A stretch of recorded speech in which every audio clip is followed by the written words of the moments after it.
ለበዓል ድፎ አሰራር ላሳያችሁ። መጀመሪያ ሃይድሬሽን ሚክስን አዘጋጃለሁ። እሱም ውሃ፣ የእንጀራ እርሾ፣ የቅርንፉድ ውሃ፣ ከዛ በኋላ የሎሚ ጁስ ከነፍቅፋቂው፣ ዝንጅብል፣ ስኳር፣ እርሾ አንድ ላይ ተደርጎ ይማሰላል። ከዛ በኋላ ከላይ ዘይት፣ ድንብላል፣ ጥቁር አዝሙድ፣ ነጭ አዝሙድ እሱ ሚክስ ከተደረገ በኋላ ቀይ ስንዴ፣ ፍርኖ ዱቄት እናረግና ሃይድሬሽን ሚክሱን ወደ ማብኪያው እንቀላቅለዋለን። ከዛ እሱ በደንብ ከተቦካ በኋላ በደንብ ታሽቶ በቃ ልክ ውጥር የሚል አይነት ደረጃ ሲደርስ ወደ ቀይ ገለበጥና ኩፍ እስኪል ፀሐይ ላይ ይከደናል። ከዛ ኩፍ ካለ በኋላ እዚህ ጋር አንዴ ይመለሰውና በኋላ ደግሞ ፓትራው ላይ እንደገና ይመለሳል። ፓትራው የኮባውን ጣዕም እንዲያወጣው ዘይት ይቀባና ኮባ በየቦታው ቁጭ ይደረጋል። ከዛ ሊጡ ይደረግና እዚህ ጋር ለሁለተኛ ተመለሰ ማለት ነው። ከዛ ዘይት ተደርጎ ከላይ እንደዚህ ፖኬት ተደርጎ ቡጡ አሪፍ ክረስት እንዲኖረው ይደረጋል።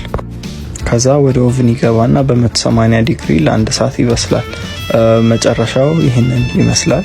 አመሰግናለሁ። እንኳን አደረሳችሁ። ቀጣይ እንድሰራ የምትፈልጉትን ኮሜንት ላይ አስቀምጡልኝ።